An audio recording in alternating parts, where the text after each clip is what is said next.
The right ನ್ಯೂಸ್ಗೆ ಸ್ವಾಗತ. ನಾನು ಅಸ್ಲಂ ಶೇಖ್. ದ ರೈಟ್ ನ್ಯೂಸ್ಗೆ ಸ್ವಾಗತ. ನಾನು ಪರ್ವೀನ್.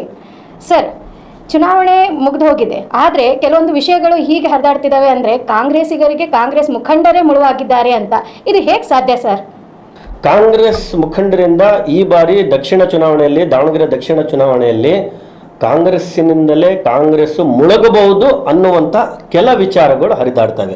ಅದ್ರ ಬಗ್ಗೆ ನಾನು ಕ್ಲಾರಿಟಿ ಕೊಟ್ಬಿಡ್ತೀನಿ ನಿಮಗೆ. ಈ ಬಾರಿ ಏನಾಗಿದೆ ಅಂದ್ರೆ, ಕಾಂಗ್ರೆಸ್ ಅಲ್ಪಸಂಖ್ಯಾತರು ಒಂದು ಟಿಕೆಟ್ ಅನ್ನ ಕೇಳಿದ್ರು, ಬಿ ಫಾರ್ಮ್ ಅನ್ನು ಕೇಳಿದ್ರು ಟಿಕೆಟ್ ಅನ್ನ. ಆದ್ರೆ ಅದೇನೋ ಬೇರೆ ಕೆಲವು ವಿಚಾರಗಳನ್ನ ಮುಂದಿಟ್ಕೊಂಡು ಕಾಂಗ್ರೆಸ್ನವರು ಟಿಕೆಟ್ ಅನ್ನ ನೇರವಾಗಿ ಎಸ್ ಮಲ್ಲಿಕಾರ್ಜುನ್ ರವರ ಮಗ ಸಮರ್ಥ ಶಾಮ್ನೂರವರಿಗೆ ಕೊಟ್ಟಿರ್ತಕ್ಕಂಥದ್ದು.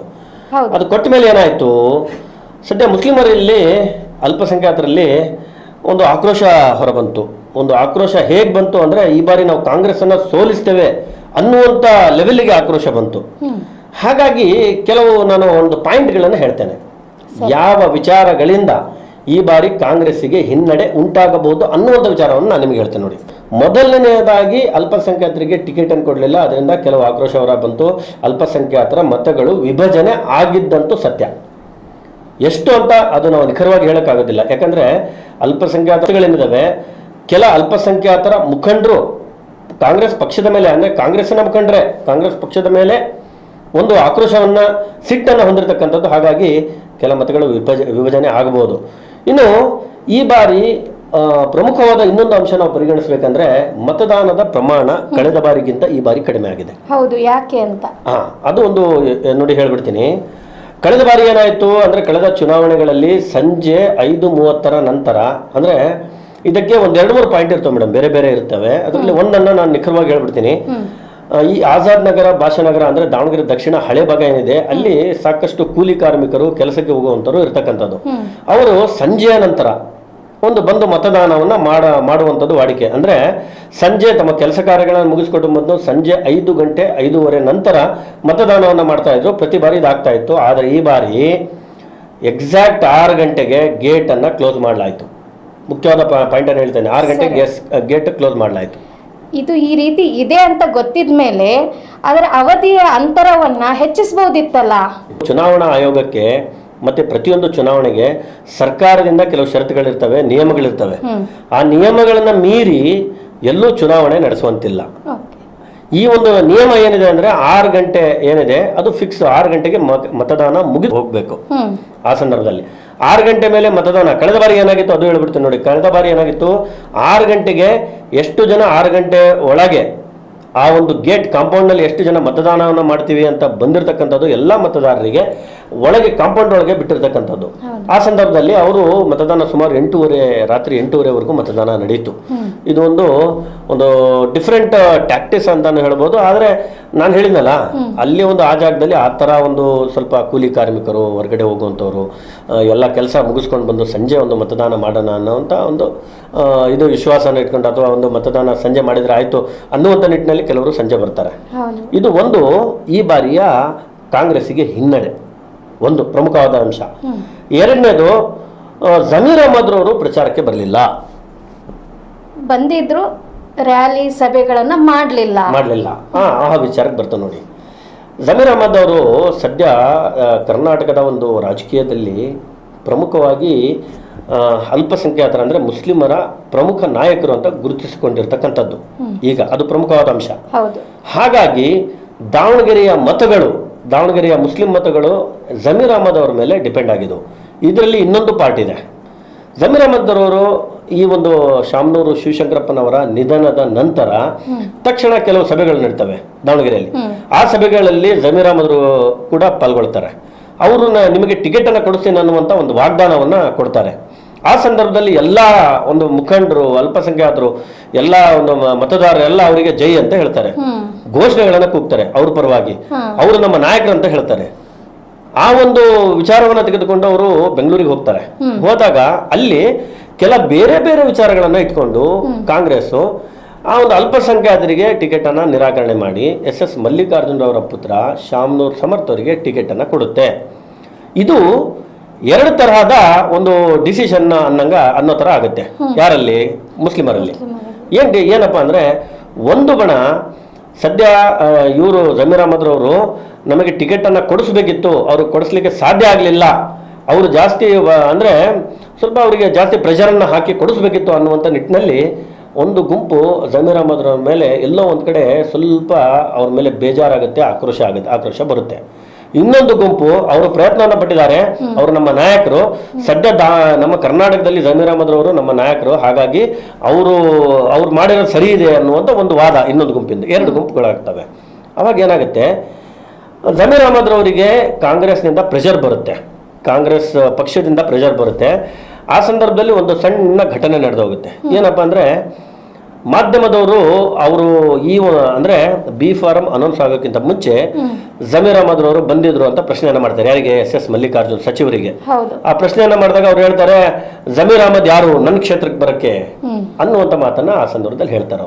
ಅವ್ರು ಹೇಳಿದಾಗ ಏನಾಗುತ್ತೆ, ಅವರಿಗೆ ಜಮೀರ್ ಅಹ್ಮದ್ ಅವರಿಗೆ ಆ ಸಂದರ್ಭದಲ್ಲಿ ಬೇಜಾರಾಗುತ್ತೆ. ಸಹಜ, ಅದು ಮನುಷ್ಯನಿಗೆ ಯಾರಾದರೂ ಒಂದು ಏನಾದರೂ ಅಂದರೆ ಬೇಜಾರಾಗುತ್ತೆ, ಸಹಜ, ಬೇಜಾರಾಗುತ್ತೆ, ಮನಸ್ಸಿಗೆ ನೋವಾಗುತ್ತೆ. ಆ ನೋವು ಇನ್ನೂ ಆ ಗಾಯ ಮಾಸಿರಲ್ಲ. ಸಮರ್ಥವರಿಗೆ ಟಿಕೆಟ್ ಆಗುತ್ತೆ, ಬಿ ಫಾರಂ ಸಿಗುತ್ತೆ. ಬಿ ಫಾರಂ ಸಿಕ್ಕಾಗ ಬಂಡಾಯ ಅಭ್ಯರ್ಥಿಗಳು ಬಂಡಾಯ ಆಗ್ತಾರೆ, ಏನೇನೋ ನಡೆದೋಗುತ್ತೆ, ಇಲ್ಲಿ ಸಾಕಷ್ಟು ವಿಚಾರಗಳು ನಡೆದೋಗ್ತವೆ. ಆ ಸಂದರ್ಭದಲ್ಲಿ ಪುನಃ ಮಾಧ್ಯಮದವರು ಇನ್ನೊಂದು ವಿಚಾರವನ್ನು, ಈಗ ಬರುತ್ತೆ ಬಿ ಫಾರಂ ಬರುತ್ತೆ, ಸಮರ್ಥ ಅವರು ಬಿ ಫಾರಮನ್ನು ಸಲ್ಲಿಕೆ ಮಾಡ್ತಾರೆ, ನಾಮಪತ್ರ ಸಲ್ಲಿಕೆ ಮಾಡ್ತಾರೆ, ಪ್ರಚಾರ ಮಾಡ್ತಾ ಇರ್ತಾರೆ. ಮಾಧ್ಯಮದವರು ಇನ್ನೊಂದು ವಿಚಾರವನ್ನು ಕೇಳ್ತಾರೆ, ಸರ್ ಜಮೀರ್ ಅಹ್ಮದ್ ಅವರು ಬರ್ತಾರ ಪ್ರಚಾರಕ್ಕೆ ಅನ್ನುವಂಥ ಒಂದು ಪ್ರಶ್ನೆಯನ್ನು ಕೇಳಿದಾಗ SS ಮಲ್ಲಿಕಾರ್ಜುನ್ ಅವರು ಒಂದು ನಾರ್ಮಲ್ ಆಗಿ ಒಂದು ಮಾತನ್ನು ಹೇಳ್ತಾರೆ. ಅವರು ಇಲ್ಲಪ್ಪ ಬರಲಿಲ್ಲ, ಗೊತ್ತಿಲ್ಲ, ಕೇರಳ ಚುನಾವಣೆಯಲ್ಲಿ ಬ್ಯುಸಿ ಇರ್ಬೋದು ಅಂತ ಹೇಳ್ತಾ ಕೊನೆಯದಾಗಿ ಒಂದು ಸಣ್ಣ ಮಾತನ್ನು ಹೇಳ್ತಾರೆ. ಅವರು ಏನಪ್ಪಾ ಅಂದ್ರೆ, ಇಲ್ಲ ಅವ್ನು ಬರಲಿಲ್ಲ ಅಂದ್ರೆ ಅಲ್ಲೇ ಇರಲಿ ಬಿಡ್ರಿ ಅನ್ನುವಂಥ, ಅಂದ್ರೆ ಬರಲಿಲ್ಲ ಅಂದ್ರೂ ಪರವಾಗಿಲ್ಲ ಅನ್ನುವಂಥ ಮಾತನ್ನು ಅವ್ರು ಹೇಳ್ತಾರೆ. ಆ ಮಾತು ಮುಸ್ಲಿಮರ ಮತ್ತೊಮ್ಮೆ 2ನೇ ಬಾರಿ ಆಕ್ರೋಶಕ್ಕೆ ಕಾರಣ ಆಗುತ್ತೆ. ಅಂದ್ರೆ ಮೊದಲನೇ ಬಾರಿ ಅವನು ಈ ಕ್ಷೇತ್ರದಲ್ಲಿ ಜಮೀರ್ ಅಹ್ಮದ್ ಯಾಕೆ ಹೇಳಬೇಕು ಅನ್ನುವಂಥದ್ದು, ಈ ನಮ್ಮ ಕ್ಷೇತ್ರದಲ್ಲಿ ಅವನು ಯಾಕೆ ಬರಬೇಕು ಅನ್ನುವಂಥದ್ದು 2ನೇ ಬಾರಿ SS ಮಲ್ಲಿಕಾರ್ಜುನ್ ಅವರು ಹೇಳುವಂಥದ್ದು, ಅವರು ಅಲ್ಲೇ ಇರಲಿ ಅನ್ನುವಂಥದ್ದು, ಇದು ಮತ್ತೆ ಆಕ್ರೋಶಕ್ಕೆ ಪುನಃ ಕಾರಣವಾಗುತ್ತೆ. ಆದರೆ ಈ ಮಧ್ಯದಲ್ಲಿ ಒಂದು ಬೆಳವಣಿಗೆ ನಡೆಯುತ್ತೆ, ಇಲ್ಲಿ ಚರ್ಚೆಗಳು ನಡೀತವೆ. ಜಮೀರ್ ಅಹ್ಮದ್ ಬರಲಿಲ್ಲ ಅಂದರೆ ಕಾಂಗ್ರೆಸ್ಸಿಗೆ ಹೊಡೆತ ಆಗುತ್ತೆ, ಕಾಂಗ್ರೆಸ್ನವರಿಗೆ ಸಾಕಷ್ಟು ಮತಗಳು ವಿಭಜನೆ ಆಗ್ತವೆ, ಜಮೀರ್ ಅಹ್ಮದ್ ಅವರ ನಾಯಕತ್ವವನ್ನು ಒಪ್ಪಿಕೊಂಡು ಸಾಕಷ್ಟು ಅಲ್ಪಸಂಖ್ಯಾತರು ವೇಟ್ ಮಾಡ್ತಾ ಇದ್ದಾರೆ ಅನ್ನುವಂಥ ಒಂದು ಮೆಸೇಜ್ ಹೈಕಮಾಂಡಿಗೆ ಹೋಗುತ್ತೆ. ಅವಾಗ ಹೈಕಮಾಂಡ್ ಏನು ಮಾಡುತ್ತೆ ಅಂದರೆ, ಜಮೀರ್ ಅಹ್ಮದ್ ಅವರಿಗೆ ಪ್ರೆಷರನ್ನು ಹಾಕುತ್ತೆ. ಅವರಿಗೆ ದಾವಣಗೆರೆಗೆ ನೀವು ಹೋಗಬೇಕು ಅನ್ನುವಂಥ ನಿಟ್ಟಿನಲ್ಲಿ ಜಮೀರ್ ಅಹ್ಮದ್ ಅದಕ್ಕೆ ನಾನು ಅಲ್ಲಿ ಹೋಗೋದಿಲ್ಲ ಅನ್ನುವ ಹಠವನ್ನು ಹಿಡಿತಾರೆ. ಆದರೂ ಕೂಡ ಕಾಂಗ್ರೆಸ್ ಹೈಕಮಾಂಡ್ ಅವರಿಗೆ ಮನವೊಲಿಸಿ ದಾವಣಗೆರೆಗೆ ಕಳಿಸುತ್ತೆ. ಆಗ ಜಮೀರ್ ಅಹ್ಮದ್ ಅವರು ಒಂದು ದಿವಸ ಬರ್ತಾರೆ. ಬಂದುಬಿಟ್ಟು ದಾವಣಗೆರೆಯ ಹೆಬ್ಬಾಳ ಟೋಲ್ ಏನಿದೆ ಅಲ್ಲೇ ಅವರ ಅಭಿಮಾನಿಗಳು, ಕಾರ್ಯಕರ್ತರು ಅಭಿಮಾನಿಗಳು ಅಲ್ಲೇ ಹೋಗ್ತಾರೆ. ಅಲ್ಲಿಂದ ಅವರಿಗೆ ರ್ಯಾಲಿ ಮುಖಾಂತರ SS ಮಲ್ಲಿಕಾರ್ಜುನ್ ಅವರ ಮನೆಗೆ ಕರ್ಕೊಂಡು ಬರ್ತಾರೆ. ಕರ್ಕೊಂಡು ಬಂದಾಗ ಅಲ್ಲಿಂದ ಅವರು ಪ್ರಚಾರಕ್ಕೆ ಹೋಗೋದಿಲ್ಲ. ನಾನು ನೋಡಿದಂಗೆ ಸಹಜವಾಗಿ ಒಳಗೆ ಹೋಗ್ತಾರೆ, ಒಂದು ಅಪ್ಕೊಂಡು ನನ್ನ ಸ್ನೇಹಿತ ಅಂತ ಹೇಳ್ತಾರೆ, ಇವರು ಕೂಡ ನನ್ನ ಸ್ನೇಹಿತ ಅಂತ ಹೇಳ್ತಾರೆ, ಸಮರ್ಥ್ ಶಾಮ್ನವರಿಗೆ ಅಪ್ಕೊಳ್ತಾರೆ. ಏನೇನೋ ಒಂದು ಹೆಂಗಪ್ಪ ಅಂದ್ರೆ ಸಹಜವಾಗಿದೆ ಎಲ್ಲ ಅನ್ನುವಂಥ ನಿಟ್ಟಿನಲ್ಲಿ ಅವರು ತೋರ್ಸೋಕ್ಕೆ ಪ್ರಯತ್ನವನ್ನು ಪಡ್ತಾರೆ. ಆದರೆ ಎಲ್ಲೋ ಒಂದು ಕಡೆ ಅಸಹಜವಾಗಿ ಕಾಣ್ತಾ ಇರುತ್ತದು. ಆ ಒಂದು ಅವರ ಒಂದು ಏನಿದೆ ನಡವಳಿಕೆ ನೋಡಿದ್ರೆ ಗೊತ್ತಾಗುತ್ತೆ. ಆಗ ಒಂದು ಸಹಜವಾಗಿ ಒಂದು ಮೀಟಿಂಗನ್ನು, ಪ್ರೆಸ್ ಮೀಟನ್ನು ಮಾಡ್ತಾರೆ. ಪ್ರೆಸ್ ಮೀಟಲ್ಲಿ ಪಕ್ಕದಲ್ಲಿ ಜಮೀರ್ ಅಹ್ಮದ್ ಮತ್ತು SS ಮಲ್ಲಿಕಾರ್ಜುನ್ ಅವರು ಕೂತಿರ್ತಾರೆ.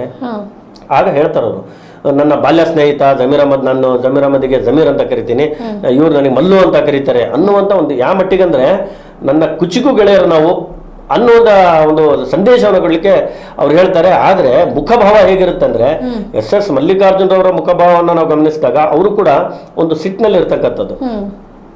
ಜಮೀರ್ ಅಹ್ಮದ್ ಕೂಡ ಅಂತಹ ಒಂದು ಮುಖದ ಮೇಲೆ ಕಳೆ ಇರೋದಿಲ್ಲ. ಅವ್ರು ಹೇಳುವಂತ ಸಂದರ್ಭದಲ್ಲಿ ಅವ್ರು ಹೇಳುವಂತ ಮಾತಿಗೆ ಮತ್ತೆ ಅದಕ್ಕೆ ಮ್ಯಾಚಿಂಗ್ ಇರೋದಿಲ್ಲ. ಇದನ್ನ ನಾನು ಕೂಡ ಗಮನಿಸಿದ್ದೀನಿ. ಅವಾಗ ಅವರು ಪ್ರೆಸ್ ಮೀಟ್ ಅನ್ನ ಮಾಡಿ ನೇರವಾಗಿ ಬಾಗಲಕೋಟೆಗೆ ಹೋಗ್ತಾರೆ. ಪ್ರಚಾರಕ್ಕೆ ಬರೋದಿಲ್ಲ, ಸಭೆ ನಡೆಸೋದಿಲ್ಲ, ಕಾರ್ಯಕ್ರಮ ಮಾಡೋದಿಲ್ಲ, ಮತ್ತೆ ಒಂದು ರ್ಯಾಲಿ ಕೂಡ ಮಾಡೋದಿಲ್ಲ. ಇದು ನೇರವಾಗಿ ಒಂದು ಸಂದೇಶ ಏನಪ್ಪಾ ಅಂದ್ರೆ, ನಾನು ಶಾಮ್ನೂರ್ ಸಮರ್ಥ ಪರವಾಗಿ ನಾನು ಪ್ರಚಾರ ಮಾಡೋದಿಲ್ಲ, ನಾನು ಈಗಲೂ ಬೇಜಾರಾಗಿದ್ದೀನಿ, ಈಗೂ ಮನಸ್ಸಲ್ಲಿ ಅಸಹನೆ ಇದೆ, ಈಗಲೂ ಆಕ್ರೋಶ ಇದೆ ಅನ್ನುವಂಥ ಒಂದು ಮೆಸೇಜನ್ನು ಇಂಡೈರೆಕ್ಟ್ ಆಗಿ ಕೊಟ್ಟು ನೇರವಾಗಿ ಬಾಗಲಕೋಟೆಗೆ ತೆರಳ್ತಾರೆ ಅವರು. ಕೊನೆಗೆ ಒಂದು ಮೊದಲೇ ಹೇಳಿದ ಹಾಗೆ ಒಂದು ಮತದಾನದ ಅವಕಾಶ 5:15 ಮತದಾನದ ಅವಕಾಶ, 5:30 6 ಗಂಟೆಗೆ ಸುಮಾರು ಜನ ಬರ್ತಾರೆ.